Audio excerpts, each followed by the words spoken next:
As photographers, we can be easily caught up in the trap of wanting more and more equipment, especially to do highly specialized jobs. And today I'm going to be looking at architecture photography and anything that requires absolute perfection in pictures. Now, to save yourself from buying that extra lens, which you may not use very often, I'm going to show you an easy way to correct all those perspective and distortion techniques, and that's by using DxO Viewpoint 5. This application will sort out all your problems for you. Now, take for example this photograph of Tower Bridge, which I took from the ferry. To show you how quick you can correct it, we'll just click on one button only, and we've corrected all the distortions in that picture. So now let's have a look at some of the features of Viewpoint 5.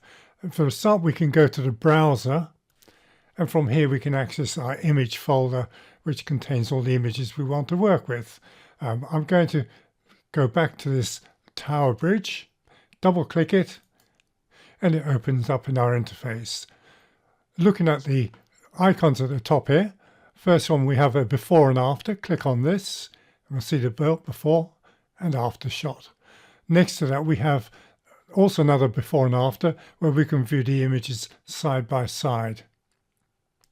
And then we have the full screen view, or we can go one to one and navigate by dragging around the image. Go back to the full screen again. Next we have the flip the screen horizontally and click it again to revert back again. Next we can flip the screen vertically and back again. And then we have the flip the screen to the left, and then we have flip the screen to the right. The next icon displays a grid. Click on the grid again to make it disappear. And finally, we have the show guidelines. Click on that.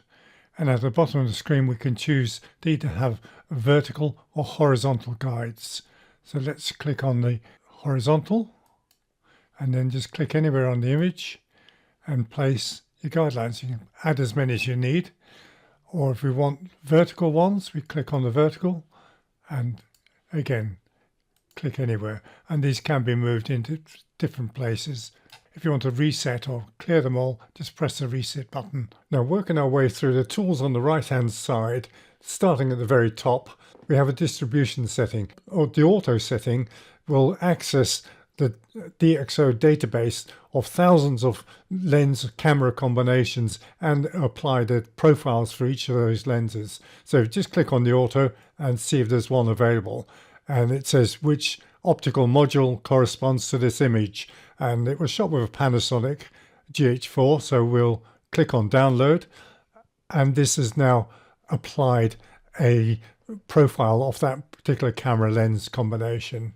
We can also, if there isn't any lens combinations available, we can click on the manual setting there and we can adjust our distortions manually by using the slider here. And there we've got barrel distortions. So if your lens suffers from heavy barrel distortion, you can correct it, or pin cushion distortion, and just do the sliders each way. And if you're using a fisheye lens, then maybe you can correct some of that as well. But the auto one works pretty well. The next tool is the volume deformation, and the first button here controls the horizontal and vertical. And I'm not sure what's going on here because when I move the horizontal, it actually seems to increase on the vertical. And if I move the vertical slider, that seems to be moving on the horizontal. Whether or not they've got their names the wrong way around, I'm not too sure. And we can also have a diagonal deformation as well. And that seems to produce a little bit of barrel distortion there. Now the next module is perspective. Now for most images, we can actually just click on auto and that will correct the image for you. So here I am photographing this opera house, and if we click on auto, and it's given me a different viewpoint. And in fact, I'm looking directly ahead at the opera house itself. It wasn't quite the way I wanted the picture to look. I wanted uprights, but I also wanted an angular shot.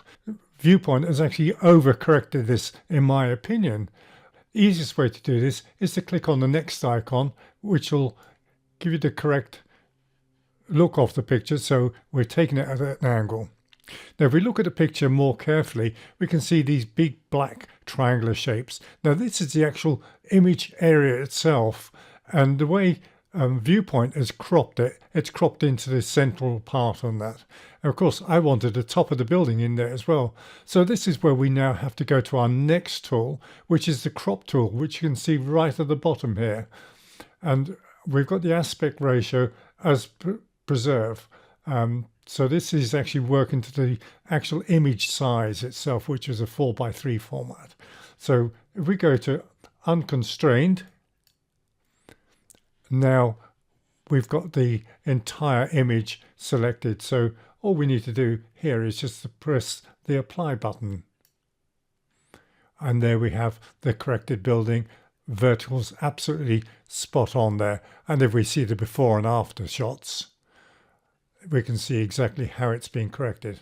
Now this is a very, very powerful tool, and there's plenty of options within this tool. So let's click back onto the full view again, and where we can set these parameters ourselves. We can also adjust various settings. If we want to do slight adjustments on this, we can move the sliders, but I'll show you in more detail in a moment exactly the benefit of these as well. This next shot was actually shot with a 14mm wide angle lens, and that's the only way I could get the entire facade of these buildings in, and also the tops. So we had to point the camera upwards, which is now given the appearance that the buildings are leaning backwards and about to fall over. So let's correct this by using the auto setting, see what happens. And we've corrected the verticals on there. And we've also chopped off the top of the building. So let's use the crop tool and bring back that area there. So we'll go to the crop tool and press the crop buttons there. And here we can see how much area we've got there. If we try and move this, it will not move. The handles will not allow me to move. And that's because we've got constrained to image. That's constrained to the image size, which is a 4:3. So we'll uncheck that. And we'll also, at the moment, it's saying aspect ratio is preserved. So this is actually preserved to the file format of the image size that the camera actually shot. And as I say, it's 4:3. So let's undo that and go to unconstrained. And now I can move my handles wherever I want. So we're going to include a little bit more sky on here, and maybe a little bit to the side here as well. There we go. Now the advantage of actually shooting with a wide angle lens is that we've obviously gained a lot more information image wise. Now if we were to shoot this with a slightly longer focal length, say a 24mm or a 28mm, we would have only been able to capture a central part of this, and then by the time we've applied our perspective control on it, we would be chopping off a lot more. So let's click apply on this. And there we have the image. And if we do a before and after, we can see exactly what has been cropped out. We can see that on the left-hand side, we've lost quite a bit of this building here, and obviously the right-hand side, which is not important anyway. And we can see that the image is quite nicely composed. Now this is the advantage of shooting with a slightly wider angled lens for doing this kind of work. But obviously it does have its downfalls in terms that there's a lot more perspective correction needed. Besides correcting the perspectives on architecture, we can also use it for copying work. And here's a painting I've photographed at the National Portrait Gallery by Ashley Ogilvie. I had to shoot it at an angle. For one, there was slight light reflections going into the picture, so the only way I could avoid that was to actually shoot at an angle. And we're going to apply some corrections to this now. So I'm going to use the auto yet again, and this time it's actually produced a really good crop on there. But we can see at the very top here, it's slightly tilting downwards. It's not quite corrected it properly. We could actually try using the various points here, and where we click on that, and you can see it's magnified there. We can click on each corner in turn, and that should also correct it nicely. Make sure you click on each corner, and there we go, and that's corrected it. Now you can see how much the picture's been distorted by the amount of black spaces around there.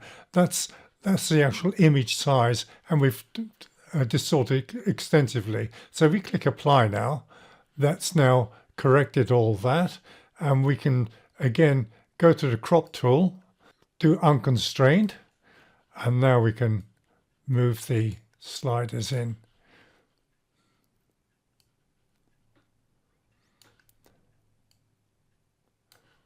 And click apply again, and there we've got a perfectly aligned painting.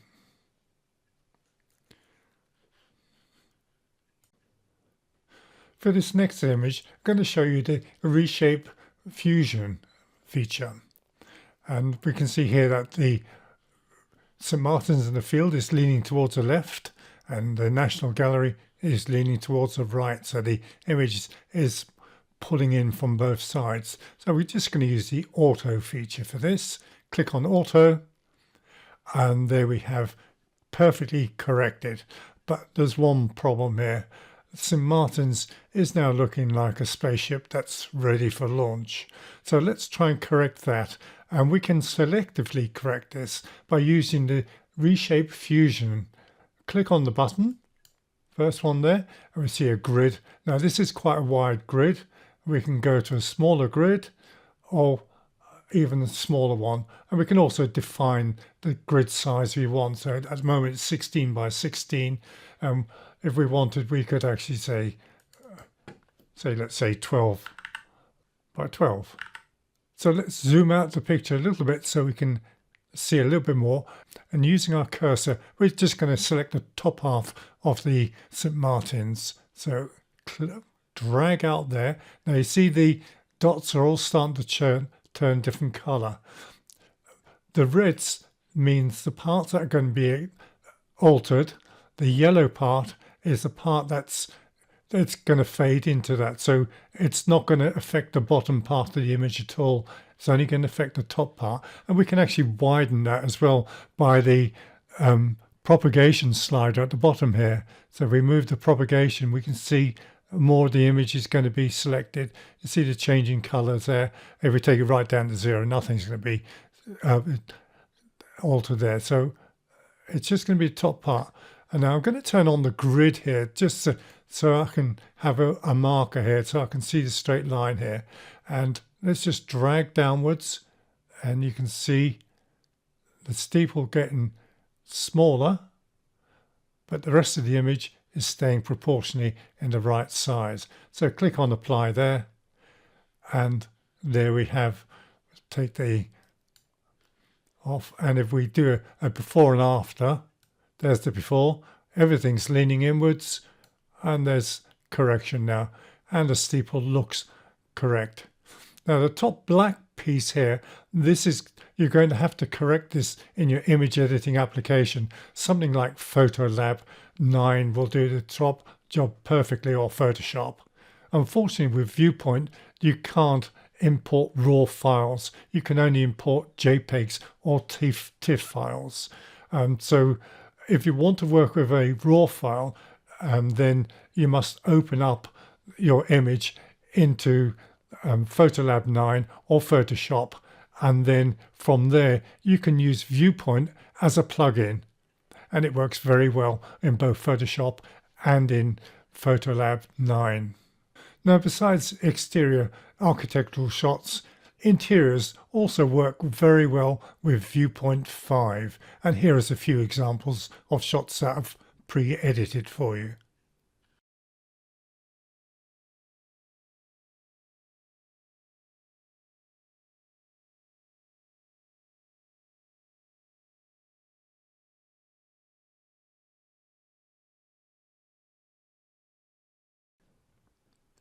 Now there's two features left to explain, and we've got the horizon here, so we just click on the horizon button and now we can set horizon to whichever way the horizon works correct, or we can have it the vertical as well. So they're fairly self-explanatory. The other feature is called the miniature effect. Now this isn't something I particularly use or like, but you can make your scene look like a toy town or a doll's house, etc. So let's have a look at this pink house here, and we'll turn on the miniature effect there, and we can manipulate these lines by just dragging them up and down, or if we click on the center bit, we can rotate it as well. So let's rotate it and bring this pink house into focus here. And the central dot there allows us to reposition wherever we want. If we look on there, we've got a symmetrical position of the lines. So we'll uncheck that. And now I can move each line independently of the other. So I'm going to bring more of the house into focus, like so, and just bring this down a bit. And the background there is quite nicely out of focus. And there we've got a nice symmetrical effect. Okay, as I say, I don't particularly like it, but let's find another better image that we can work with and show you some alternative uses for this. This is a photograph I took near the National Theatre along the South Bank in London. And what I want to do is put the focus on these two people here, but yet throw the rest of the picture out of focus. So let's choose the miniature effect again. And we can now reposition our lines here. Oops. It can be quite difficult actually moving this in the correct position, and just drag that down, put the two girls in focus, and the background's out of focus. Now that's the beauty of this, is that I can actually control the amount of out of focus I want by just hovering over the mouse button over this here, and we see a little guideline along the bottom there. Can be quite tricky to catch this with your mouse, as you can see, and just drag it along. Now that's going to increase the blurriness on the out of focus regions, or if we take it all the way to the left, we can determine how much blur we want on the picture. So I'm just going to go for something along there. That's probably about 66%. And I can bring the lines in a little bit more. Now, if we click on the symmetrical lines, we can now adjust them accordingly and just bring in the amount of defocus we want. I mean, that's looking okay. Click on the apply button, and there we've thrown everything out of focus except for the two people in the deck chair. We can also isolate somebody who's having a quiet afternoon nap. Let's go back onto the miniature effect and just drag that down. And a little bit too much in the background, still in focus. So we'll click on there and we'll drag the out of focus areas out a bit more. And if we unclick the symmetrical again, we can bring it down. Just selectively choose where we want our focus to be. Very simple, very effective. This gives you equivalent of shooting with a very wide aperture lens. And finally, another shot that I particularly like. I just want to focus on this girl here. So go to the miniature effect again. And this time we're going to go into a vertical shot there. And that's just focused on her and the books. And you can have plenty of fun with this miniature effect. And with the miniature effect, you can do your selective focus to wherever you want it to be. The DxO Viewpoint 5 is an excellent application which I can highly recommend. It's got many features, and if you're into architecture photography, it's an absolute must-have. And if you use the code Vincent15, you'll receive a 15% discount, and I'll get a small amount to keep the site running. And this applies to purchasing a new license for any of the DxO products as well, and that includes Film Pack, Photolab 9, PhotoRAW 5, and Viewpoint 5, and also Nik Collection 8. A new license will cost you £99.99, and an upgrade is £59.99, and the upgrade will only apply to those upgrading from version 4. You can also visit the DxO shop for offers, including Black Friday deals if they're still running, and by going to shop.dxo.com.